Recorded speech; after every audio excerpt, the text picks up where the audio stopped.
Hello everyone, this is the Rewriter writing in. For this video, I wanted to talk about an entry in another one of my favorite franchises, the Halo series. I've been playing these games since I was little, and they hold a special place in my heart. However, in my opinion, the past two Halo games, Halos 4 and 5, have been disappointing for one reason or another. In my opinion, as far as Halo 5 is concerned, the story fell very flat, with one-dimensional characters and a plot that really didn't make a whole lot of sense. I've heard so often about how hard it will be to make up for their past story mistakes with Halo Infinite. Although, a side note, having Joe Staten gives me so much hope for a great story. Today, I will be discussing Halo 5, talking about how I would have written the story so that it felt like a true sequel to the fourth one, but also sets up for Halo Infinite. With this being said, let's dive into the rewritten story of Halo 5. The game starts where the fourth one ended, with Chief standing on the observation deck of the Infinity, reeling from the loss of Cortana. Lasky's words still rang in his head. "You act like soldiers and humanity are two different things. Soldiers aren't machines, they're just people." Chief contemplates these words as he recalls when Cortana had told him a similar thing long ago. However, it wasn't built into Chief's DNA. All he knew was how to be a soldier. No one ever trained him on how to be human, let alone how to deal with the loss of someone dear to him. Chief, for the first time in his life, was uncertain and alone. The screen fades to black as the text reads, 1 year later. We see Chief along with a fire team of ODSTs doing a standard reconnaissance mission for the UNSC in what appears to be an ancient, decommissioned Forerunner structure. In this sanctuary lies the scattered forces of the Covenant under the leadership of Jul 'Mdama. Chief's mission is to steal enemy intel so that the UNSC can launch a full-scale invasion to stomp out the remainder of the Covenant. This attack, if successful, will mean that humanity will only have to deal with the new Promethean threat that recently emerged. Chief sneaks his way into the facility, with the ODSTs backsmacking sleeping grunts, and Chief assassinating elites and jackals so as not to make the team known. Chief then reaches the central area, a Forerunner dome that the Covenant had retrofitted into a makeshift war room, with battle plans and tactics being projected on holographic screens. Chief pulls out his sniper and picks off any enemies in the room, finding that Jul 'Mdama had already escaped the facility. Chief then surveys the room and makes a startling discovery. Chief reads on the screen, "It appears that after the death of the Diadact, the Promethean forces have all been decommissioned, but their processors are still intact. It seems possible, under the right circumstances, for foot soldiers to be fitted in artificially intelligent prosthetic limbs that allow for faster movement, greater strength, and more resilience on the battlefield." Chief goes for the control panel to deactivate the screens and send intelligence back to the Infinity when he hears his name being called out. "John, John." Chief turns back. "Which one of you said that?" "What are you talking about, sir? We heard nothing. We have to get this information back." Chief then hears it again, but louder, and it sounds like Cortana. A blue light cascades across the dark hallway as Chief continues to hear his name. "Send the intel back to the Infinity. I need to check something." Chief gradually inches his way forward as the light grows brighter and his name gets louder. He then reaches the end of the hall where he sees a blue orb floating above a mysterious control panel. "Chief, it's me. It's Cortana. I need your help, Chief. I need you." Chief replies, "That's not possible. I watched you die. This is some kind of trick." "They let me pick. Did I ever tell you that? Choose whichever Spartan I wanted. You know me. I did my research, watched as you became the soldier we needed you to be. But you had something they didn't, something no one saw but me. Can you guess?" "Luck." Chief slightly stumbled back. "It really is you, isn't it?" "Yes, Chief, I need you." "How did you survive? Tell me what's happening." "When I disappeared, I phased into the Promethean interface, which was able to cure me of my rampancy. However, I'm stuck to this terminal, and I can't be put back into a chip. I'm too fragmented. The only way that I can come back is through interacting with the Promethean network and activating what are known as Guardians. These Guardians have enough energy and an advanced network that will allow me to restructure myself, gain more knowledge than I ever could before, and will allow me to function permanently without any form of rampancy ever happening again. There are 3 Guardians that lie deep underground 3 planets, Zanghelios, Reach, and Earth. They must be activated in order to piece my fractured structure back together. Chief replies, "What will these Guardians do when they're activated?" "They'll send out a slight shockwave when activated, but will then remain stationary while we interface with them." "A slight shockwave?" Chief questioned. "It will only act as a brief EMP. These are complex ancient Forerunner technology, Chief. They come with some safety precautions, but nothing we can't handle." Chief finally agrees. "All right, we activate these Guardians, restructure you, and use this intel to finally take down the Covenant." "Just like old times. I missed you, John," Cortana remarked. "I missed you too," Chief found himself blurting out. With their new mission now set, Cortana says to Chief, "Before we go, we have to activate this first terminal in order to be able to interface with the Guardians, and allow me to interface with your heads-up display for a period of time. However, without activating the Guardians, I will soon fade off of your HUD. Hold on to something, Chief." Chief grabs hold of a pillar and Cortana activates the terminal.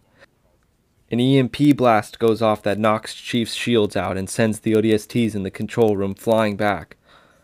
"What's going on in there, Chief?" the ODSTs shout, but are not being heard by him. However, when the EMP went off, it triggered a self-destruct capability in the ancient machinery. "Okay, Chief, let's get out of here," Cortana exclaimed. "Wait, I have to save my men." "There's no time, Chief. It's either me or them." Chief thinks for a moment about the isolation he has felt for a year now, and makes a snap decision, nothing he ever would have done in the past. "Okay, let's go." Chief escapes out a back entrance, the building igniting in flames. Chief had just let his men die for Cortana. What am I thinking? Just then, Lasky's comms appear on Chief's HUD. "Chief, we got the intel that you delivered us, but what happened in there? Your fire team signals all just went red." Chief replies, "It's Cortana, sir. She's alive, and I know how to bring her back." "Chief, she's gone. I'm sorry to have to say that, but I need you focused on the mission." "Sir, with all due respect, this is my mission now. I have to save her." "And sacrifice your own men in the process?" Chief doesn't reply. "Come back to base, Chief, for your own sake." "I can't do that, sir." "Don't do this, Chief. You know the consequences of turning your back on the UNSC. "Goodbye, sir." Lasky turns off of Chief's screen, and back on the Infinity, Lasky looks behind him and regretfully remarks, "The Master Chief has gone AWOL. We need to bring him in for questioning. Is our agent ready?" "Yes, sir. He awaits his mission briefing in the armory. I'll go inform him." The staff sergeant then makes his way to the armory, pacing past training rooms with other Spartan 4s performing live fire exercises. When the sergeant gets to the armory, Agent Locke stands in formation. "At ease, Spartan." Locke sits down on the metal bench. "Your new assignment has been delivered down to you through the UNSC chain of command. Your mission is to hunt down and bring back Sierra 117 for questioning. He caused his fire team to be killed in an unexplained explosion and aborted his mission, while also turning off his suit tracker. We need you to bring Master Chief back alive, so this is not an assassination contract that you're typically assigned. However, this will not be an easy assignment. The Master Chief is the most decorated and lethal Spartan the UNSC has. This being said, you have been selected due to your physical and mental superiority above your Spartan 4 brothers and sisters, as well as because of your leadership position in the Headhunters, completing the most assassinations ever in UNSC history. But don't let this get to your head. The UNSC wouldn't be here today if it weren't for the Master Chief, so I need you to do your job properly. We were able to get the last bit of the conversation Chief was having, and it sounds like he's heading to Zanghelios. Is everything understood?" "Sir, yes, sir," Locke chanted. "I brought you into the armory because you're going to need special equipment for this assignment." The sergeant pushed a button on the wall that flipped around, revealing Locke's new arsenal. "You won't be using your standard Spartan 4 armor. Your new armor set is the Hunter version 2, an upgraded version of the original. This set has a thicker layer of titanium alloy and a longer-lasting shield generator for increased damage resistance, and is complemented by the latest version of titanium nanocomposite for your undersuit, which is more lightweight. This will make you move faster, along with hitting harder and lifting more. Your helmet has increased nighttime visibility and a farther ranging zoom feature. It also features a body scanner that allows you to see your targets through walls. Your heads-up display is also outfitted with a suit tracker for when you reach the Chief's location. You'll be able to track him across planets as long as you're able to get it on him. Your helmet also enables you to use Smart Aim, which lets you aim down the sights of any weapon with increased accuracy. In addition to the vast capabilities of the full suit, we were also equipping you with a miniature overshield and invisibility generator, but these can only be used one at a time, and can both be used twice before they become inoperable. Those are technically still in research and development, but what better way to test the prototypes than out in the field? The final gadget you have is an armor restraint. It'll lock up his armor so he can't move and will be easy to transport. You will also be outfitted with a GA-TL1 longsword for travel across planets. You will also have a customized Scout Warthog with increased speed and maneuverability. You have access to any and all weapons from this armory, which you can store on your longsword and your Warthog. Any questions? Locke replies, "When do I start?" "Now.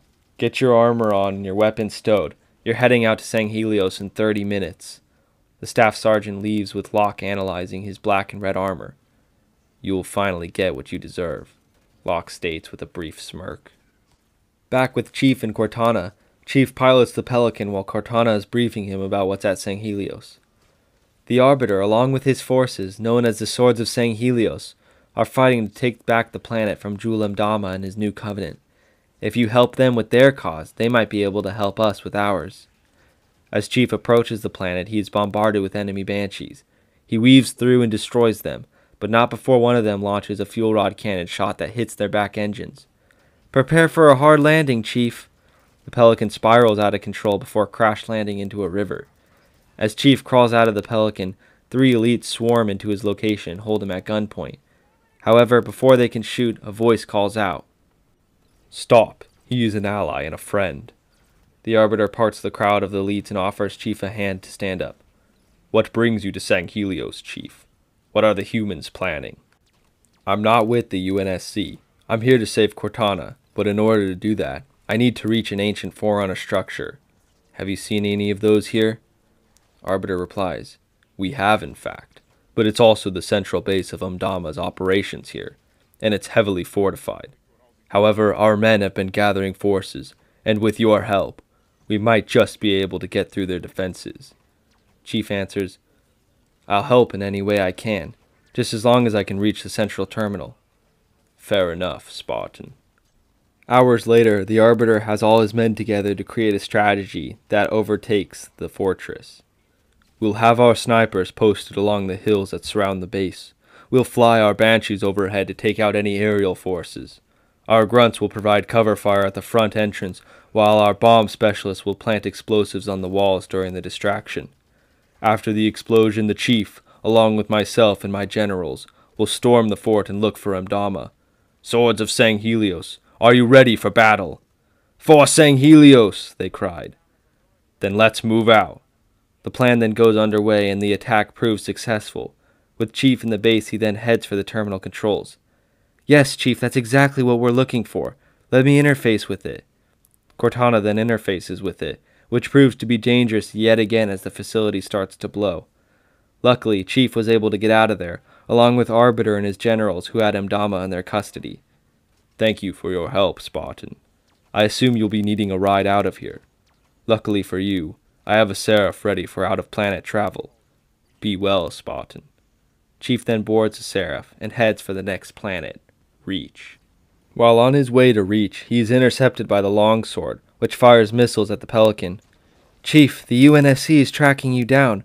We have to make the jump to hyperspace or we're going to be blown out of the sky. We don't have the weapons or the shielding to engage in a dogfight between that ship." The Seraph spins and dodges the Longsword, managing to get to hyperspace, but not before Locke could make the jump with him. As the Seraph approaches Reach, it blazes across the night sky as onlookers from the planet see a purple ship streak by. Chief is able to make a stealth landing, and gets to what appears to be a human colony in the ruins of New Alexandria.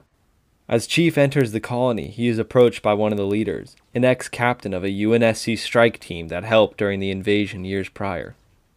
"What's the Master Chief doing here?" he asks. "How do you have power to run your colony?" Chief asks.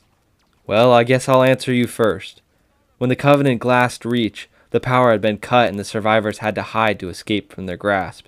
However, when the war continued all the way to Earth, only a small remnant of the Covenant stayed here, and we were able to overtake them. With us being free, we had to figure out a way to survive. Thankfully, as we journeyed out, we noticed some sort of ancient structure that we had never seen before. Somehow it was drawing power, and a lot of it, from some unknown source. We decided to see if we could somehow reverse engineer it to draw some of its power out into the closest city there was, which was here at New Alexandria.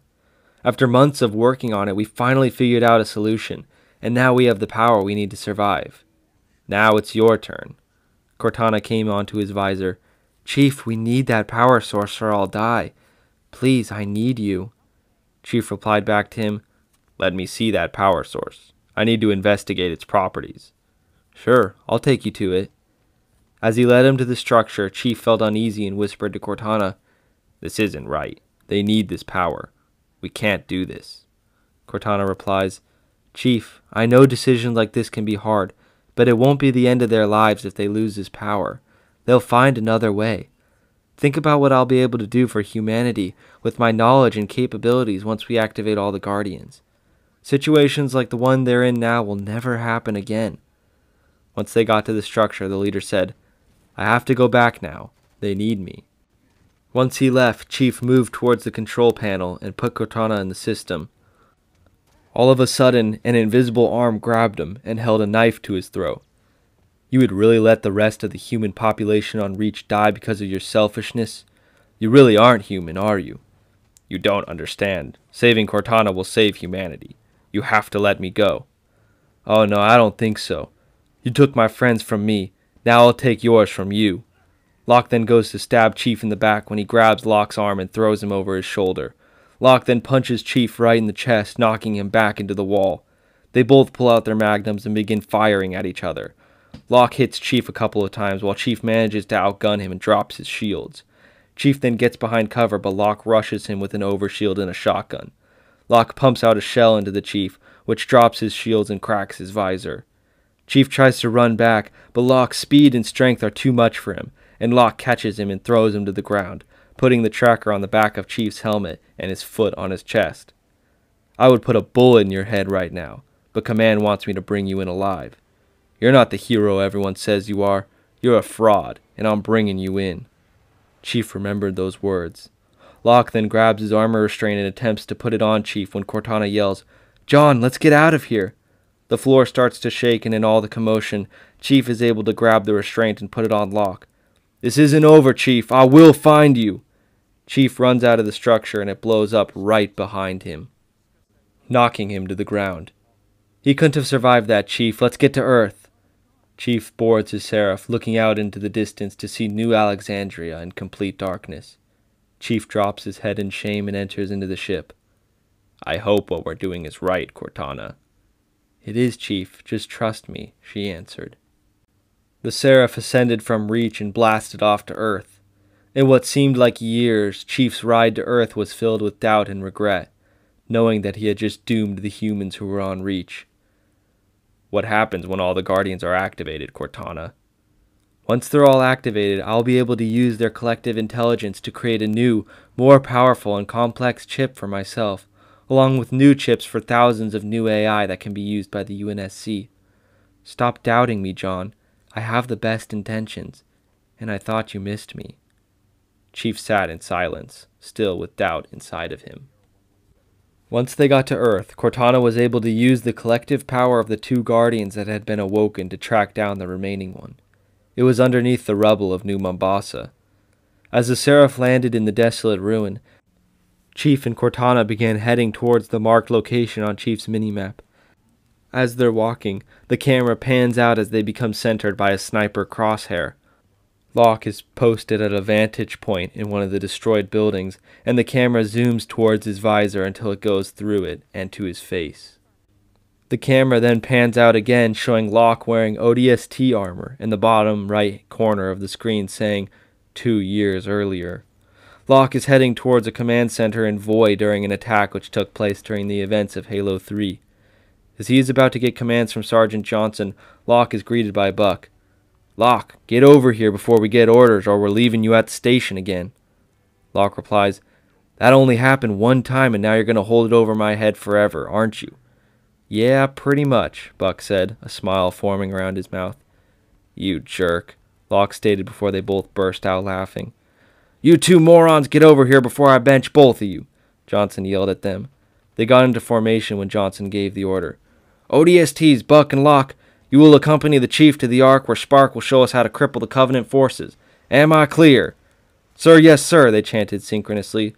Darn right I am. Now get moving." As the ODSTs were aboard the Pelican with Chief, they were silently freaking out. "I can't believe we're on a mission with the Chief," Buck whispered to Locke. "I know, this is pretty crazy. And I think he knows we're talking about him," Locke said. They both looked over to see the blank slate of a visor staring at them. "It's such an honor to be on a mission with you, Chief. You're the best," Buck blurted out, feeling kind of stupid after. Chief sat silently and looked out into the distance. "You're such an idiot," Locke laughed. "Shut up, man. It was an accident," Buck replied, embarrassed. They started laughing when Johnson could be heard over the speaker. "All right, Chief, we're in position. Everybody head out." They moved through the facility with no problems, especially with the Chief by their side. They felt invincible with him. They were mowing through waves of grunts, jackals, and brutes like they were in simulations. Chief took the ODSTs up the elevator with him as the objective was to reach the control panel at the end of the hallway that was guarded by brutes. Master Chief went up first, taking out a couple of the brutes, and Locke and Buck pushed up and killed another pair of brutes. Then a chieftain came into the room and readied his gravity hammer. "We can take him, Locke. Come on, we got this," Buck shouted. "I don't think that's a good idea, Buck. Let's wait for the Chief," Locke cautioned.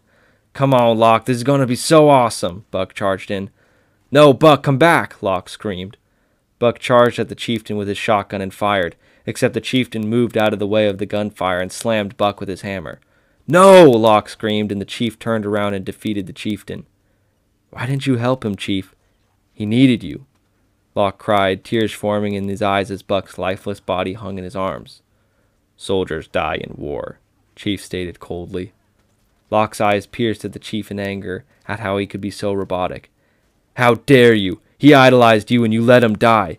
You're not a hero, you're a fraud." "That's enough, soldier," Chief commanded. Back at base after the mission was complete, Locke was ordered into the office of Sergeant Johnson.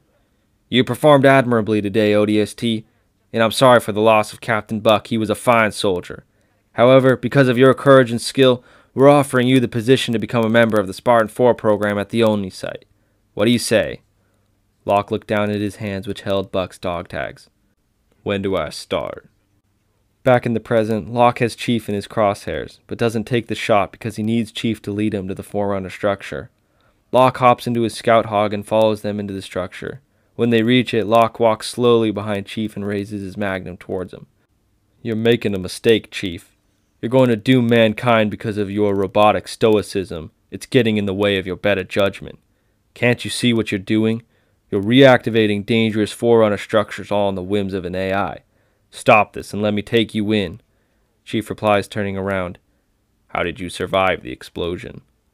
Locke answers, "The overshell I had protected me." Chief spoke again. "I remember who you are. You were the ODST that was with me on the mission to the Ark years ago. You said that it was my fault for letting your friend die. And you were right. I'm sorry for being a machine and not a human. All I've ever been is a soldier. I don't know how to be human. But I'm trying to be one now by saving the person I care about. Let me do this." Locke was taken back by the speech. "I can't let you, Chief." "I won't let you stop me," Chief answered. "Then I'll do what I have to." Locke immediately anticipated for Chief to go for the control pad and threw a grenade near it. The explosion pushed the Chief forward and Locke ran and kicked the Chief's helmet so hard it almost cracked in half. Chief then rolled forward to grab his assault rifle that fell on the ground and began to shoot it in short bursts, taking down Locke's shields. Locke jumped behind cover and activated his second invisibility, pulling out his knife and sneaking around Chief. However, Chief could feel that he was behind him and ducked, avoiding the invisible blade before uppercutting Locke into the air. Locke fell to the ground with a heavy thud and dropped his knife. With Locke on the ground, Chief limped over to the control panel and let Cortana activate the final Guardian. And just when everything seemed to be going well, Cortana turned red and screamed. Suddenly another figure appeared above the control panel. It was the Diadact, somehow inside of the computer. He remarked, "Ha, you fool! You played right into my hand. Did you think you could so easily defeat me? I was the one who placed Cortana into that terminal and fed her the information that she had. I needed the Guardians to be activated so that I could control the universe with unlimited reach and destroy all those who would oppose me. I knew you would follow her to the very end, and indeed you have. Prepare for your demise, Spartans." "Chief, I had no idea. I just thought that I had figured those things out. I'm sorry, he used both of us." Just then, Cortana was taken over by the Diadact. "My brothers, destroy these trespassers!" Immediately, Chief and Locke were surrounded by the Prometheans. Chief quickly limped over to Locke and held out his hand. "I'm sorry, you were right. Humanity needs us. 2 humans who can save the universe. I need to let her go." Locke grabbed his hand and stood up, ready to fight. They immediately started shooting at the Prometheans, destroying them en masse, but there were too many of them. Chief then heads to the control panel while Locke distracts them to see if there's a way to shut the Guardians down. However, the Diadact had taken over the system. The only way to shut it down was by destroying it, but all he had was an assault rifle. "Lucky for you, I brought this to take you down. Now use it to save humanity." Locke threw Chief the rocket launcher, which he then used to destroy the system. "You fool, what are you doing?" the Diadact yelled. "Finishing this fight." The Chief shot the second rocket at the machine and it started a detonation process. "Get out of here, Chief, I can hold them off. I have one last use in my overshield generator. Take my scout hog out of here and my longsword shouldn't be too far away." "It's been an honor fighting with you," Chief replies. "Likewise, Master Chief, now go!" Chief runs towards the scout hog, looking back to see that Locke's overshield had already faded, and he took off. Prometheans were firing hardlight at him and crawlers were attempting to hijack the vehicle. When Chief got far enough away, he heard and felt the explosion, thinking about Locke's heroic sacrifice. Chief then boarded the longsword and took off before the entire ruined city was covered in flames. Chief brought the longsword back to the Infinity and knew he would suffer major consequences. While being questioned, Chief spoke. "Cortana came back, sir, but was being used by the Diadact. He wasn't fully destroyed. I thought by activating the Guardians that I would allow Cortana to fully come back, and that she could program AIs for the UNSC war effort. But it was all a part of the Diadact's plan to take over the universe. I should have seen this coming, sir, but I was blindsided by her." Lasky replies, "What happened to Agent Locke?" Chief answers, "He died in service of humanity. He gave his life to save my own. He is the true hero." "It's okay to feel emotions, Chief, especially for the loss of a loved one. That's what makes us human. However, because you had gone AWOL, I am forced to confine you for some time until you have psychologically healed," Lasky ordered. Chief was then brought to the armory, where he had his armor and weapons removed, and was escorted into what was essentially a cell. Chief then sat on the bed and contemplated his actions over and over in his mind before the lights went out. The text on the screen reads, 6 months later. Lasky is informed that there is another Halo ring, with a new faction attempting to take over it, known only as the Banished. Lasky walks down the hall to the cells where Chief is sitting on the bed and says, "Chief, humanity needs you again." And that's the end of my story. Thank you so much for watching. Let me know what you thought about it down in the comments below.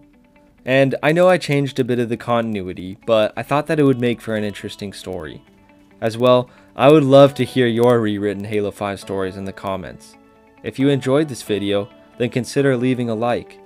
If you enjoy this type of content and want to see more rewritten stories, then consider subscribing to the channel. Thanks again, and this is the Rewriter writing out.